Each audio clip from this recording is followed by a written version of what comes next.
कपड़े पहने लोगों की पोशाक उन निंजा जैसी थी जो उसके दिमाग में थे। मनीष ने भी इन काले कपड़े पहने निंजा को देखा और थोड़ा हैरान होकर फुसफुसाया, क्या हो रहा है? क्या यह गांव मछुआरों का गांव नहीं है? यहाँ इतने सारे निंजा क्यों हैं? इसी तरह ईशान के चेहरे पर भी अजीब सा भाव था। उसने मनीष की बातें सुनी थीं, और चूंकि यह कोई मछुआरों का गांव नहीं था और यहाँ इतने सारे निंजा थे, तो क्या यह वही प्रसिद्ध निंजा गांव हो सकता है? अरे अरे, तुम लोग किस गांव से हो? कोनोहा गांव से या किरिगाकुरे गांव से? एक पल के लिए तो ईशान को लगा कि वह फिर से पार हो गया है, नारुतो की दुनिया में पहुंच गया है। यह बहुत ही बेमेल लगता है। इससे पहले कि ईशान अपनी बात पूरी कर पाता, उसने पेड़ पर चढ़े एक निंजा को बोलते सुना, तुम कौन हो? तुम निषिद्ध भूमि में क्यों घुस आए हो? खैर, मोटे तौर पर यही मतलब है। ईशान को लगा कि इन लोगों का बोलने का तरीका थोड़ा अजीब है। सामान्य परिस्थितियों में क्या ये सीधे नहीं पूछते, आप कौन हैं? चाचा राघव चौहान की वजह से ईशान अक्सर उन्हें इसी तरह के वाक्यांशों का उपयोग करते हुए सुनता था, जैसे कि खुद को यह विनम्र व्यक्ति कहना। लेकिन ड्रैगन हंटर पायरेट्स में शामिल होने के बाद राघव चौहान ने इस तरह के भाषण पैटर्न को कम कर दिया था और धीरे धीरे अपनी बोलने की आदतों को बदल दिया था। ईशान का वानो देश के लोगों से ज्यादा संपर्क नहीं था, इसलिए उसने मनीष की ओर देखा और उसे जवाब देने दिया। मनीष ने उन निंजाओं की तरफ देखा और कहा, गलत मत समझिए, हम विदेश से आए लोग हैं। हमें नहीं पता था कि यह वर्जित क्षेत्र है। हमने बस देखा कि यहाँ एक गांव है और रास्ता पूछना चाहते थे। निंजा समझ गए कि वे तीनों विदेशी थे। हालांकि उन्होंने ईशान की बाह और मनीष की छाती पर बने टैटू भी देखे। मनीष की छाती पर बना टैटू कुछ खास नहीं था, लेकिन ईशान की बाह पर ड्रैगन हंटर पायरेट्स का टैटू था, तलवार से छेदी हुई ड्रैगन की खोपड़ी, जिसे देखकर निंजा तुरंत पहचान गए। पहले बोलने वाले निंजा ने कहा, पायरेट्स। मूलतः जब तक किसी टैटू में खोपड़ी का पैटर्न है, तब तक उसे समुद्री डाकुओं से जोड़ दिया जाता है। यह सामान्य ज्ञान है। और जब इन निंजाओं को ईशान की समुद्री डाकू पहचान का पता चला, तो उन तीनों ने तुरंत देखा कि इस देश के लोगों का समुद्री डाकुओं के प्रति क्या रवैया है। बाहर निकलो, वानो। देश तुम जैसों का स्वागत नहीं करता। अग्रणी निंजा चिल्लाया, और अन्य निंजा ने तुरंत अपनी कमर से छोटी तलवारें निकाल लीं। ब्लेड की ठंडी चमक और उनकी बहुत ही अमित्र आंखें, वानो देश के लोग वास्तव में समुद्री डाकुओं से घृणा करते हैं, और यह सिर्फ बात नहीं है। यह दृश्य देखकर ईशान ने मनीष की ओर देखा और पूछा कि क्या करें, क्या उन्हें आगे बढ़ना चाहिए? मनीष भी हिचकिचा रहा था। सच कहूँ तो हालांकि वह वानो देश गया था, पर हमेशा कोजुकी परिवार के लोगों से ही मिला था और बाकी इलाकों से उसका ज्यादा संपर्क नहीं था। कोजुकी परिवार के साथ अच्छे संबंधों के कारण मनीष की वानो देश के लोगों के बारे में धारणा काफी सकारात्मक थी, लेकिन उसने यह उम्मीद नहीं की थी कि इस बार वे जिन निंजा से मिले, उनका रवैया उससे बहुत अलग था, जैसा उसने याद किया था। इसके अलावा वानो देश का निंजा वर्ग समुराई वर्ग की तरह शोगुन या डेमियो सामंती प्रभुओं की सेवा करता है। चूंकि यह एक निंजा गांव है, इसका मतलब है कि इसके पीछे वानो देश का कोई बड़ा आदमी जरूर होगा। ईशान ने भी मनीष की झिझक को देखा और तुरंत उसके मन की बात समझ ली। लेकिन ईशान का वानो कंट्री के लोगों से ज्यादा वास्ता नहीं था। वो तो बस राघव चौहान और आरव को जल्द से जल्द ढूंढकर वापस लाने आया था। जो भी रास्ते में खड़ा था वह ईशान की नजर में दुश्मन था। इसलिए उसने इतनी परवाह नहीं की और सीधे अपनी कमर पर सेनबोन जाकुरा और ब्लैक विंग डेमन को खींच लिया। ब्लेड निकलने की आवाज ने तुरंत निंजाओं की प्रतिक्रियाएं शुरू कर दी। जैसे ही ईशान के ब्लेड निकले, निंजाओं ने जोरदार शूरिकेन की एक लहर फेंकी और उन तीनों पर हमला कर दिया। इतने सारे शूरिकेन को अपनी ओर आते देख मनीष सहज ही बीना के सामने आ गया। लेकिन वह यह भूल गया कि ईशान के यहाँ होने से ऐसे हमलों के बारे में चिंता करने की कोई जरूरत नहीं थी। ओह, उनके पास तो सचमुच शूरिकेन हैं। ईशान की आंखें चमक उठीं, लेकिन उसके हाथ हिलना बंद नहीं हुए। दाहिने हाथ में ब्लैक विंग डेमन को ऊपर की ओर झुलाते ही तेज हवा का दबाव तुरंत उन तीनों के चारों ओर एक वायु अवरोध में बदल गया। यह स्वाभाविक रूप से यासुओ कार्ड का एक कौशल था। हालांकि ईशान ने यह कार्ड नहीं पहना था, लेकिन केक द्वीप पर अपनी तलवारबाजी को ग्रैंडमास्टर स्तर तक उन्नत करने के बाद से उसने पाया कि न केवल उसकी तलवारबाजी की तकनीक में काफी वृद्धि हुई है, बल्कि वह यासुओ, उक्यो ताचिबाना और जेंजुरो किबागामी जैसे तलवारबाजी कौशल का भी सहजता से उपयोग कर सकता है, जिसके लिए विशेष ऊर्जा की आवश्यकता नहीं होती। ऐसा लगा जैसे कि एक बार आप एक में महारत हासिल कर लेते हैं तो आप सभी में महारत हासिल कर लेते हैं। घूमते हुए क्रॉस के आकार के शूरिकेन हवा के अवरोध से टकराने पर अपनी गति खो बैठे और एक के बाद एक गिर गए, जिससे उन तीनों को जरा भी नुकसान नहीं पहुंचा।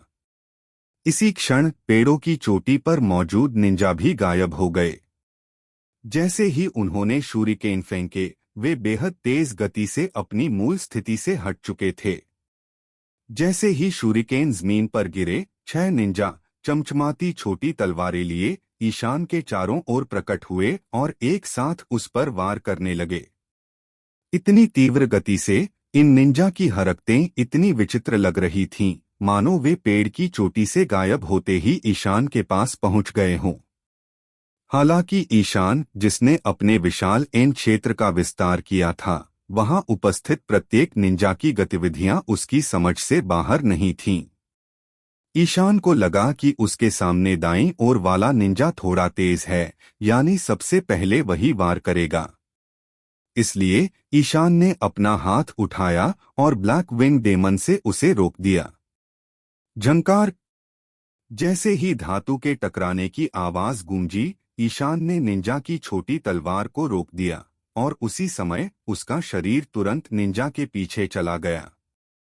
जैसे ही उसके बाएं हाथ में सेनबोनजाकुरा नीचे गिरा, चांदी सफेद ब्लेड की रोशनी की एक चमक दिखाई दी। यह स्वाभाविक रूप से समनोसुके अकेची कार्ड से फ्लैश इसेन कौशल था, जिसका ईशान ने लंबे समय से उपयोग नहीं किया था। निंजा को अपनी आंखों के आगे बस एक धुंधलापन दिखाई दिया और लक्ष्य उसकी नजरों से ओझल हो गया। उसी समय पीछे से एक सिहरन-सी महसूस हुई। चौंककर उसने बिना सोचे समझे अपने खाली हाथ से सहज ही एक हाथ की मुहर बना ली। एक धड़क की आवाज के साथ जब ईशान का ब्लेड नीचे गिरा, तो उसे लगा कि उसके ब्लेड पर पड़ने वाले फीडबैक में कुछ गड़बड़ है। गौर से देखने पर उसे पता चला कि उसने जो काटा था वह असल में एक लकड़ी का टुकड़ा था। अभी अभी वाला निंजा किसी तरह चकमा देकर किनारे हो गया था। आहा! Substitution jutsu! ईशान की दिलचस्पी और भी बढ़ गई। तुम्हारे पास सच में ऐसी चीज है? इस समय दूसरे निंजा के ब्लेड भी कट गए, लेकिन ईशान का फिगर बदलता रहा, जिससे बार बार फ्लैश इसेन सक्रिय हो रहा था।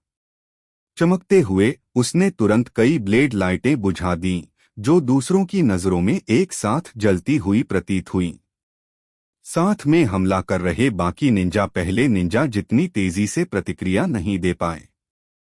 उनके पास सब्स्टिट्यूशन जुत्सु का इस्तेमाल करने का समय नहीं था और ईशान ने उन्हें तुरंत घायल कर दिया, जिससे उनकी चीखें निकलने लगीं और वे जमीन पर गिरकर घायल हो गए। ईशान पहले ही पीछे हट चुका था।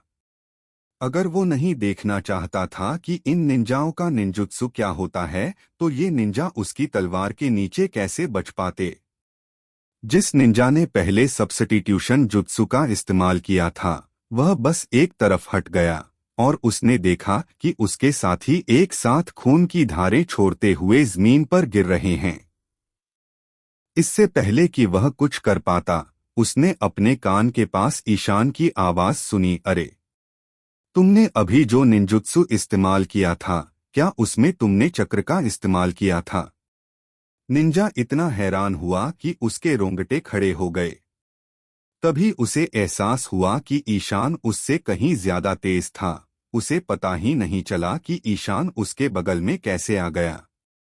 ईशान किस चक्र की बात कर रहा था, निंजा को सोचने का भी वक्त नहीं मिला। वह तेजी से मुड़ा और दूर हटते हुए जमीन पर एक गोल चीज फेंकी। धुआं से बचने की तकनीक। धमाका।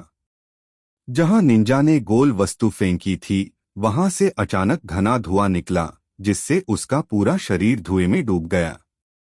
निंजा धुएं का फायदा उठाकर ईशान के पास से भागने ही वाला था कि अचानक धुएं के बीच से एक हाथ आया और उसने पीछे से उसका कॉलर पकड़ लिया।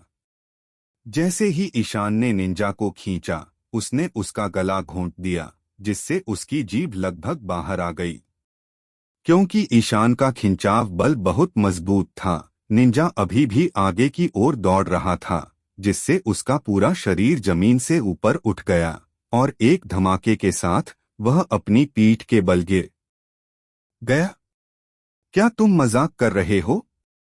मेरे एनफील्ड में अगर मैं तुम्हें सिर्फ थोड़ा सा धुआं देकर भागने दूं तो यह अस्वीकार्य होगा। खांसी।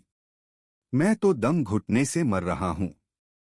जैसे ही ईशान ने निंजा को पकड़ा वह भी धुएं में घिर गया जिससे उसे जोर से खांसी आने लगी।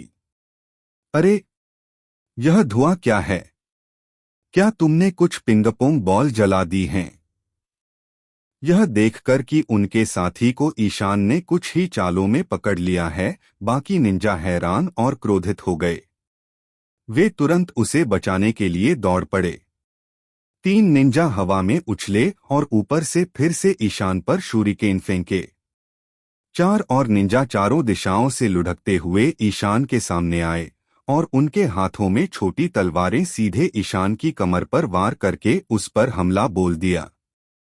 ईशान को अपने पकड़े हुए निंजा को छोड़ना पड़ा और पीछे की ओर छलांग लगाकर दूर जाना पड़ा। जब ईशान हवा में था तो कई निंजा ने उसे रोक लिया, ऊपर कूद पड़े और उस पर एक बड़ा मछली पकड़ने वाला जाल फेंक दिया तथा उसे हवा से ही फंसाने का प्रयास किया।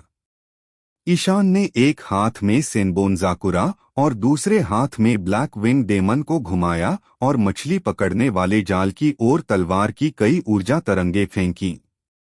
नतीजा यह हुआ कि जब जाल उस पर गिरा तो वह पहले से ही फटा हुआ था और उसके पास से जमीन पर गिर गया। जैसे ही ईशान जमीन पर उतरने वाला था उसे अचानक कुछ महसूस हुआ और उसने अपने आर्मामेंट हकी को अपने पैरों पर केंद्रित कर लिया। और जैसे ही वह जमीन को छूने ही वाला था अचानक कई तेज ब्लेड जमीन से टूटकर उसके जमीन के तलवों में जा धंसे। हालांकि क्योंकि उसने हमले को पहले ही भांप लिया था ये ब्लेड ईशान के तलवों में चुभने के बाद और आगे नहीं घुस पाए। एक धमाके से वे सीधे ईशान के आर्मामेंट हकी से टूट गए। धिक्कार है। मेरे जूते। उसके पैर तो ठीक थे लेकिन जूतों के तले छिदे हुए थे जिससे ईशान थोड़ा गुस्सा हो गया। उसने सेनबोनजाकुरा को जमीन में घोंप दिया और एक तेज बिजली चमकी। पृथ्वी स्वाभाविक रूप से विद्युत चालक है। जब तक वह पूरी तरह सूखी जमीन न हो तब तक वह विद्युत का संचालन कर सकती है, यह सामान्य ज्ञान है। चूंकि ये निंजा जमीन के नीचे से ईशान पर हमला कर सकते थे इसका मतलब था कि उन्होंने जमीन के नीचे छिपने के लिए शायद पृथ्वी से बचने की तकनीक का इस्तेमाल किया होगा। ईशान की बिजली के फटने से नीचे छिपे निंजा तुरंत विद्युत प्रवाहित हो गए जिससे वे भ्रमित हो गए। भूमिगत निंजा बेहोश हो चुके थे। अगर उन्हें जल्दी से कोई खोदकर बाहर नहीं निकालता तो उनका दम घुट सकता था। इस समय निंजाओं को एहसास हुआ कि ईशान के शरीर में अभी अभी बिजली चमकी है और वे तुरंत समझ गए कि ईशान शायद उन लोगों में से एक है जिन्होंने कोई दुर्लभ फल खाया है और जादू टोना कर सकते हैं। इसके अलावा जाल तोड़ते समय उसने जो तलवार की ऊर्जा के वार किए थे वे भी बहुत शक्तिशाली थे, जो पीछे कई बड़े पेड़ों को लगातार काट रहे थे। उन्होंने तुरंत अपने साथियों को याद दिलाया, सावधान, वह एक तलवारबाज समुराई है, उसके खिलाफ क्लोन तकनीक का इस्तेमाल करो। मनीष और बीना, जो खड़े होकर लड़ाई देख रहे थे, यह देखकर दंग रह गए कि बाकी निंजा भी वहीं खड़े थे। सब एक स्क्रॉल निकालकर उसे मुंह में पकड़े हुए थे और फिर दोनों हाथों से हाथ की मुहरें बना रहे थे। पफ पफ पफ की एक श्रृंखला गूंजी और उन सब ने कई क्लोन बनाए। यह एक जादुई दृश्य था, मानो वहां उपस्थित निंजाओं की संख्या अचानक कई गुना बढ़ गई हो। ईशान भी थोड़ा हैरान था क्योंकि उसकी नजर में इन निंजा क्लोनों के असली रूप थे। उसका एन फीड उनके आकार, आयतन और गति को सटीक रूप से समझ सकता था, यानी यह क्लोन तकनीक कोई साधारण भ्रम नहीं लग रही थी। लेकिन ईशान ने अभी भी एक नजर में इन निंजा के असली शरीर को पहचान लिया। कारण सरल था, उसने उन क्लोनों से कोई दिल की धड़कन या ध्वनि महसूस नहीं की। इससे ईशान थोड़ा निराश हुआ। इन निंजाओं के साथ इस संक्षिप्त बातचीत के बाद उसे एहसास हुआ कि वे जिस निंजुत्सु का इस्तेमाल करते हैं वह ज्यादा पारंपरिक निंजुत्सु होना चाहिए, न कि चक्र आधारित निंजुत्सु जिसकी उसने कल्पना की थी। संक्षेप में कहें तो ईशान को लगा कि ये निंजुत्सु शायद कुछ खास शारीरिक तकनीकें और क्षमताएं हैं, कुछ नौसेना द्वारा विकसित 6 शैलियां तकनीकों की तरह। इसमें कोई खास रहस्यमयी बात नहीं थी।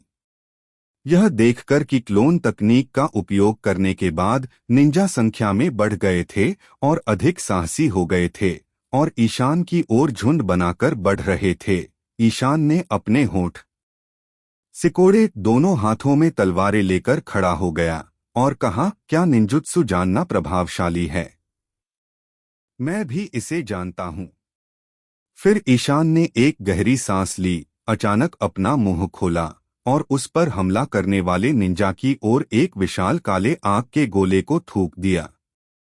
हाँ, मेरी महान फायरबॉल तकनीक का स्वाद चखो। कोई यह कह सकता है कि निंजा समूह के साथ पहले हुई जीवंत लड़ाई के बावजूद ईशान वास्तव में सिर्फ खेल रहा था। और अपने खेल में उन्होंने कुछ तरकीबें भी निकाली, वास्तव में ग्रेट फायरबॉल तकनीक का उपयोग किया। बेशक यह ईशान का अचानक आया विचार था। की कार्ड उसे दानव विश्व ज्वाला को नियंत्रित करने की क्षमता प्रदान करता था। आमतौर पर ईशान इसका इस्तेमाल काली ड्रैगन तरंग छोड़ने के लिए करता था, लेकिन अगर वह चाहता तो न केवल आग के गोले बल्कि बिजली के गोले भी उगल सकता था। हम्मा और वह डायनेमिक लाइट वेव का भी उपयोग कर सकता था, जैसे ब्लैक सेरो माउथ तोप का उपयोग उसने पहले किया था। हालांकि चूंकि यह उसका पहला प्रयोग था, इसलिए ब्लैक ग्रेट फायरबॉल में ब्लैक ड्रैगन वेव जैसी शक्तिशाली उड़ान क्षमताएं नहीं थीं। इसलिए प्रक्षेपित होने के बाद इसकी उड़ान पथ अस्थिर था और यह बहुत धीमी थी। यह वास्तव में इसी कारण था कि निंजा एक आपदा से बच गए। ईशान को अचानक एक विशाल काले आग के गोले को उगलते देख निंजा चौंक गए और जल्दी से आग के गोले के रास्ते से बच निकले। हालांकि उनके क्लोन उसका पीछा नहीं कर सके, आगे के कई क्लोन सीधे काले आग के गोले से जल गए और एक चिंगारी के साथ धुएं के गुबार में बदल गए और गायब हो गए। यह जंगल के बीचों बीच था और युद्ध का मैदान शुरू में बहुत बड़ा नहीं था। आग का गोला लड़खड़ाकर बाहर निकला और जल्द ही सीधे आगे के पेड़ों से टकरा गया। एक जोरदार धमाके के साथ दानवों की काली दुनिया की ज्वाला तुरंत भड़क उठी, जिससे एक बड़ा क्षेत्र प्रभावित हुआ। आग की लपटों से घिरे सभी पेड़ पल भर में काले पड़ गए और फिर चिलचिलाती हवा के झोंके के कारण अपना मूल आकार बरकरार नहीं रख पाए और काले चूर्ण में बदल गए।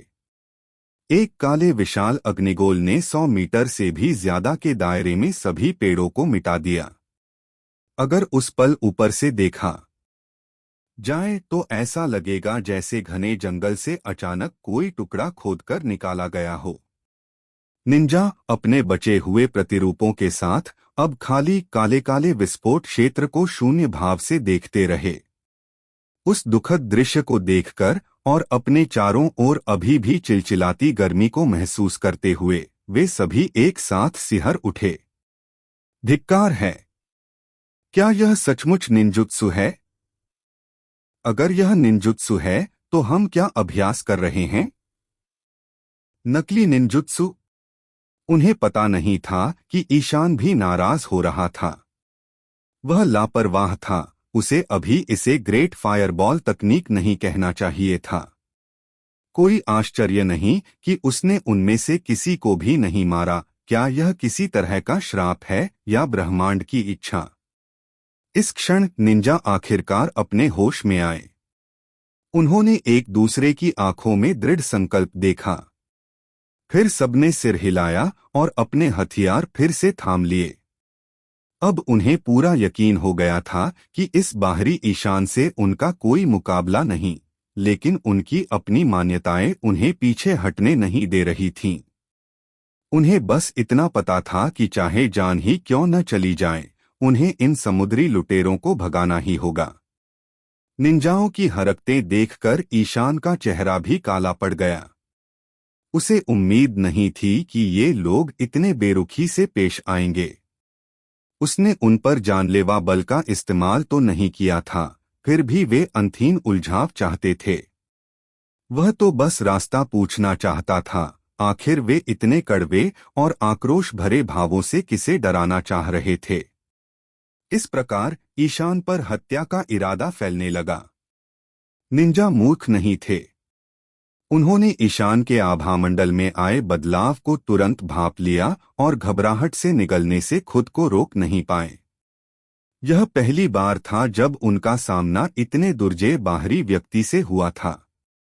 हालांकि जैसे ही दोनों पक्ष आगे बढ़ने वाले थे, एक चिंतित आवाज अचानक चिल्लाई, रुको! सब रुको! सबने मुड़कर देखा तो जंगल से एक निंजा जैसे कपड़े पहने एक व्यक्ति निकल रहा था।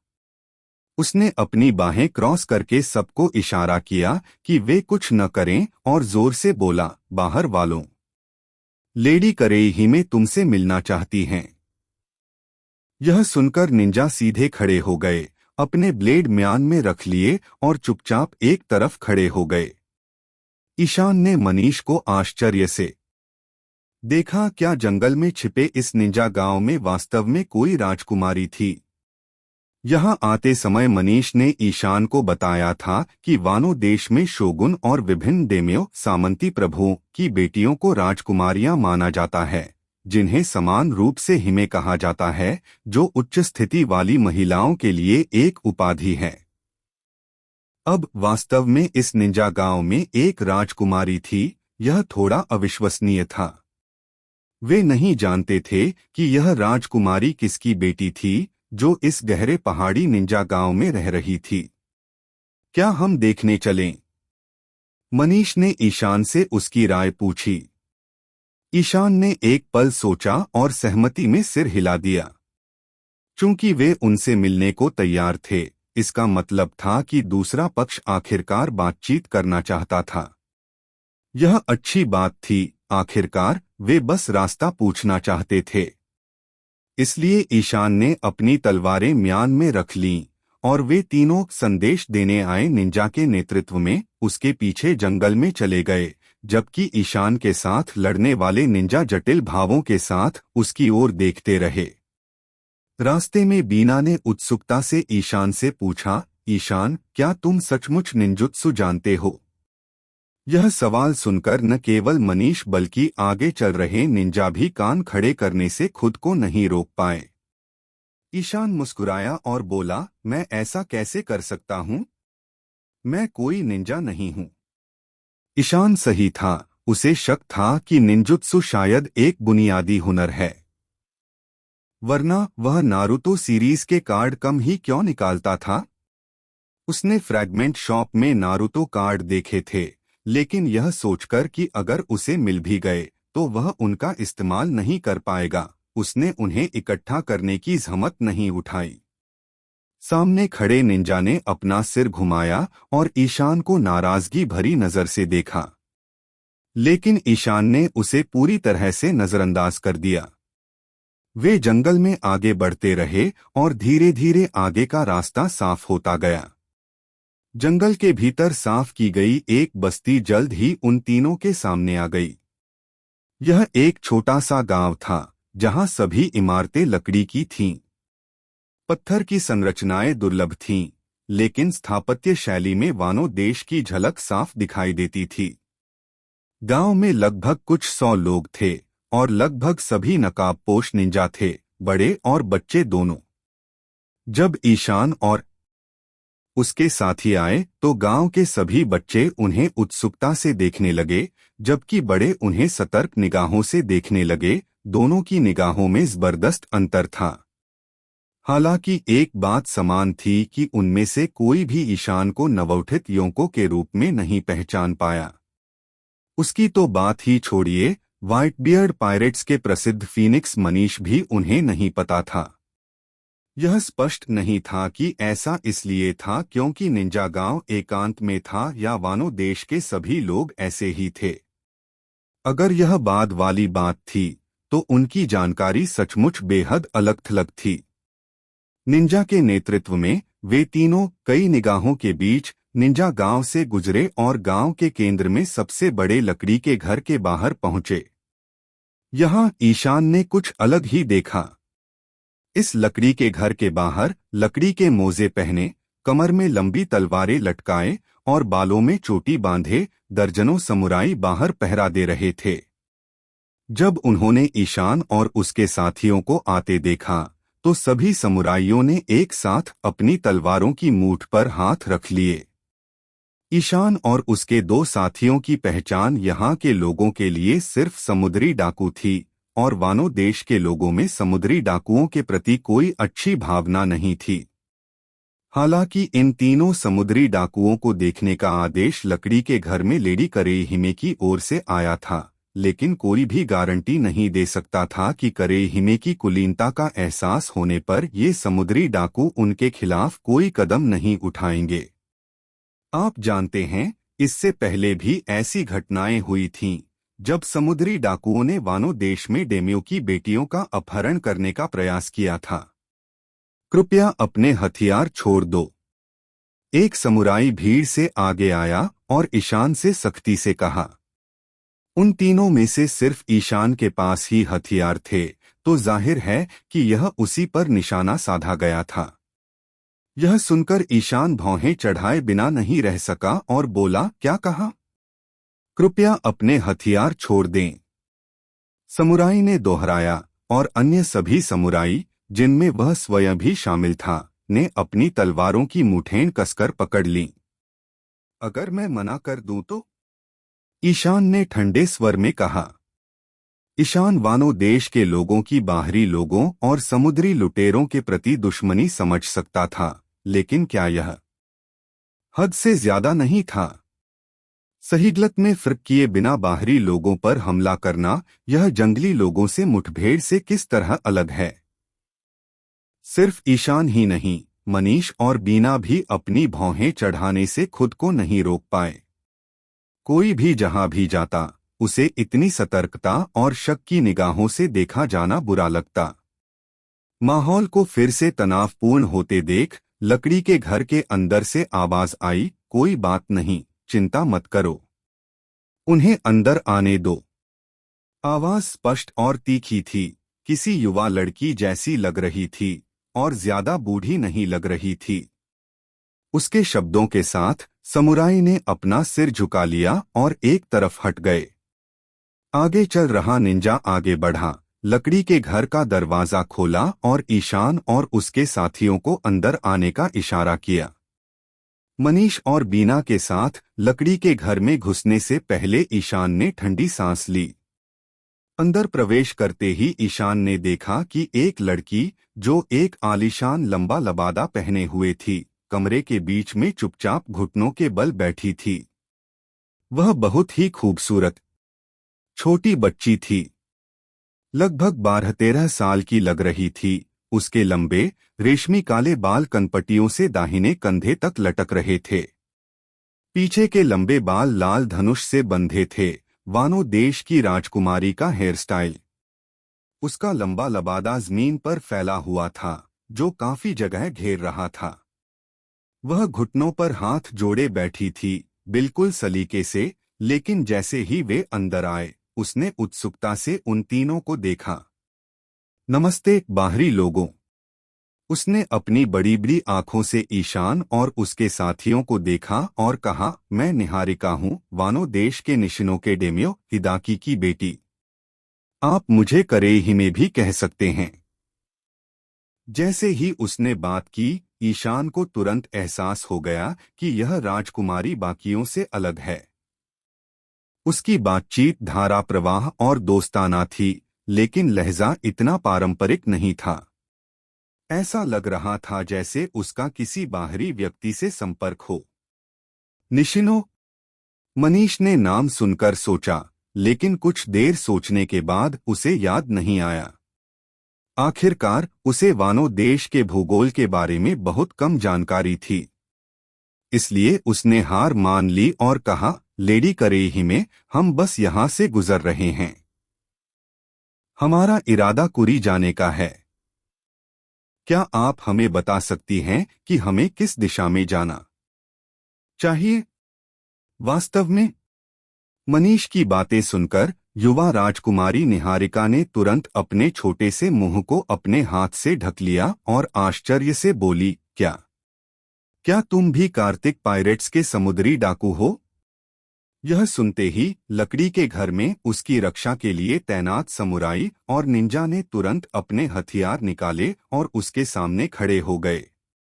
बाहर मौजूद लोगों ने भी वैसी ही प्रतिक्रिया व्यक्त की। वे सब अंदर घुस आए और ईशान और उसके दोनों साथियों को ऐसे देखने लगे मानो किसी दुर्जय दुश्मन का सामना कर रहे हों।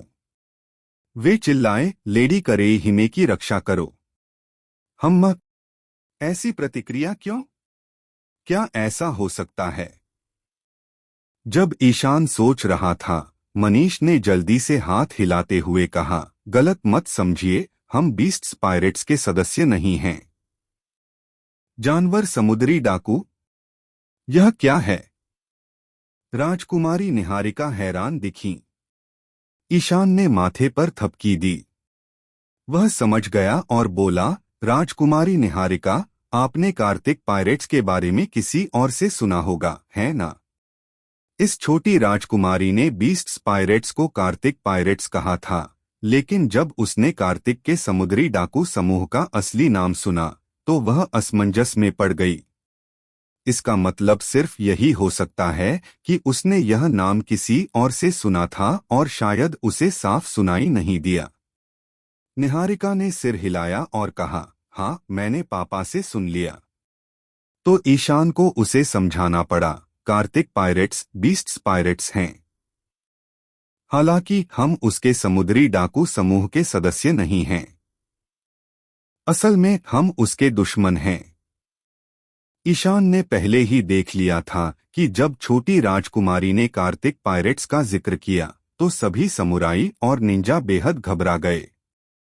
इससे पता चलता है कि कार्तिक और बीस्ट्स पायरेट्स के बारे में उनकी धारणा अच्छी नहीं है। निहारिका के पिता निशिवेनो के डेमियो हिदाकिरा किस तरफ हैं, यह अभी पता नहीं चल पाया है। लेकिन ईशान को लगता है कि कम से कम वह कार्तिक की तरफ तो नहीं है। ईशान का अंदाजा सही था। यह सुनकर कि तीनों बीस्ट्स पायरेट्स के सदस्य नहीं, बल्कि उनके दुश्मन हैं, घर के अंदर और बाहर सभी समुराई राहत की सांस ले रहे थे।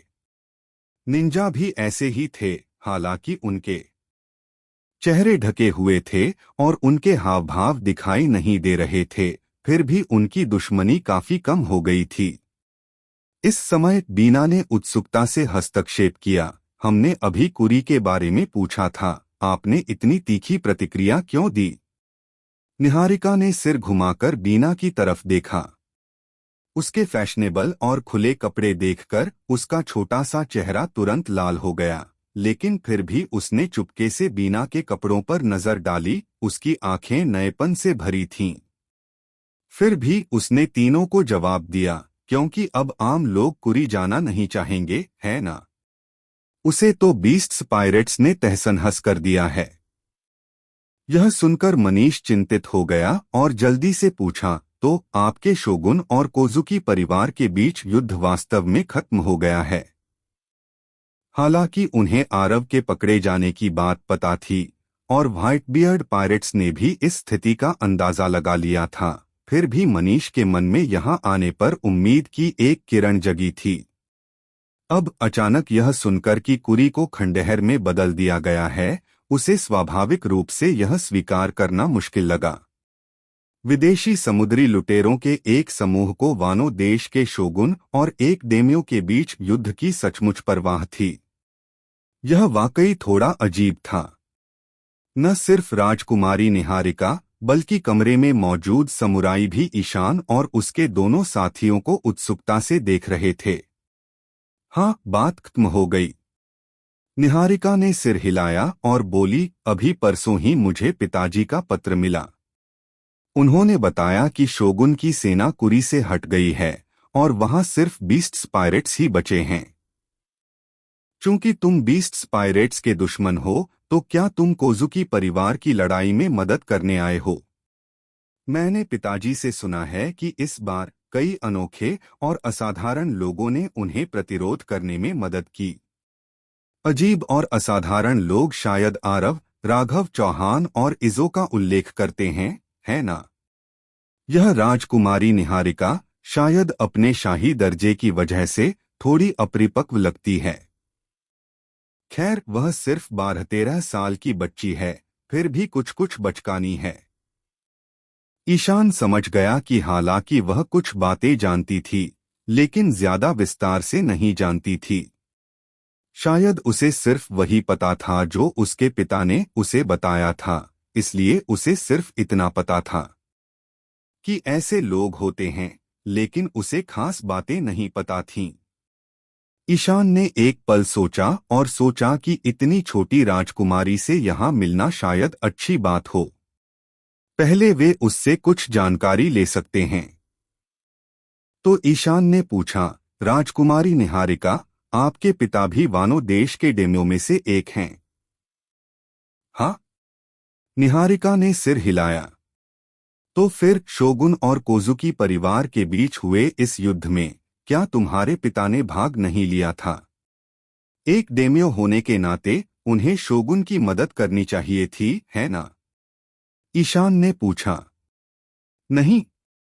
राजकुमारी निहारिका ने अपना सिर हिलाया। दरअसल न सिर्फ पिताजी बल्कि 2 अन्य डेम्यो ने भी इस धर्मयुद्ध में भाग नहीं लिया था। ओह! ईशान ने भौहें उठाईं, जमीन पर पालथी मारकर बैठ गया और बोला, क्या आप हमें और बता सकते हैं?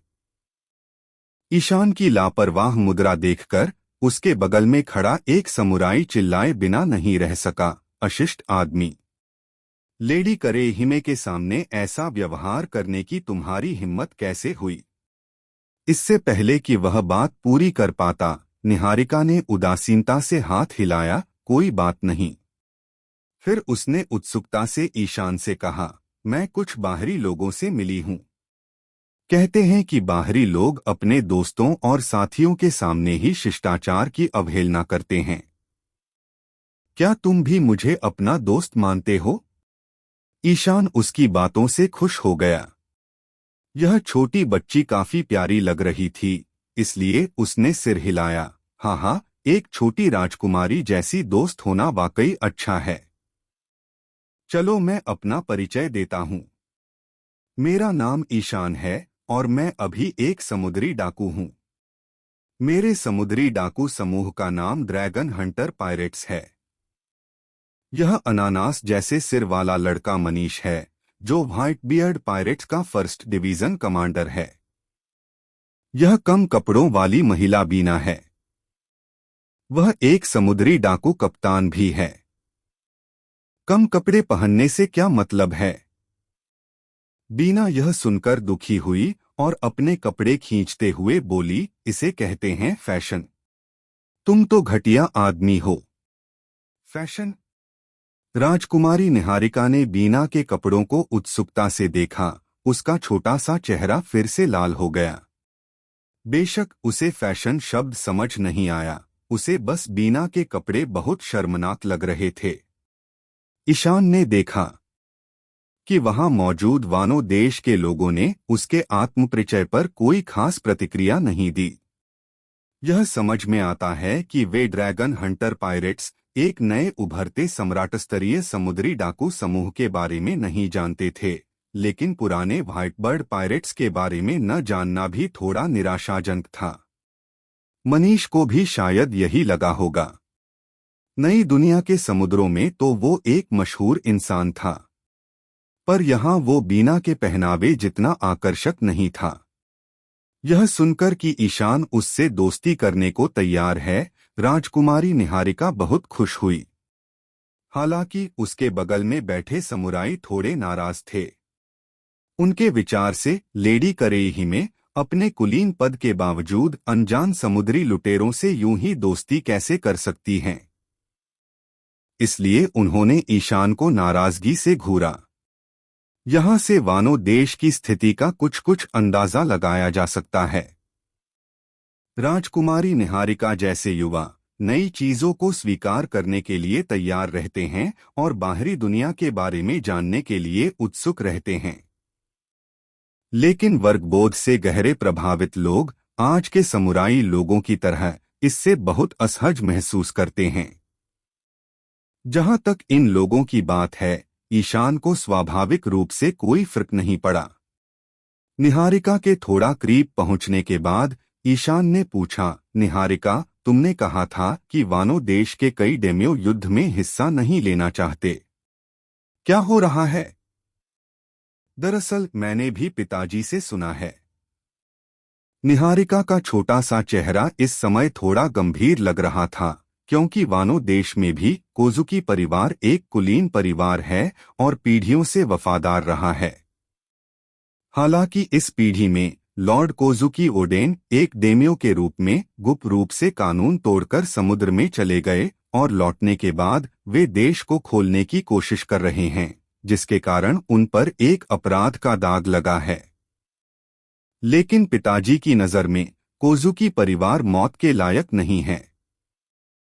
न सिर्फ पिताजी ऐसा सोचते हैं, बल्कि बाकी दो डेम्यो भी ऐसा ही सोचते हैं। उन सभी का मानना है कि कोजुकी परिवार को बस थोड़ी सी सजा की जरूरत है और कोई बड़ा बवाल मचाने की जरूरत नहीं है। निहारिका ने अपने पिता के शब्दों को याद करने की बहुत कोशिश की, लेकिन किसी कारण से शोगुन कोजुकी परिवार पर हमला करने पर अड़ा रहा। पिताजी और बाकी लोग उसे मना नहीं कर सके, इसलिए वे केवल तटस्थ रवैया अपना सके और शोगुन के आह्वान पर सेना भेजने को तैयार नहीं थे। यह सुनकर ईशान खुद को मनीष से नजरें मिलाए बिना नहीं रह सका। दोनों की आंखों में गहरा अफसोस था। राजकुमारी निहारिका अभी छोटी थीं और शायद उन्हें इसके पीछे का मतलब समझ नहीं आया होगा।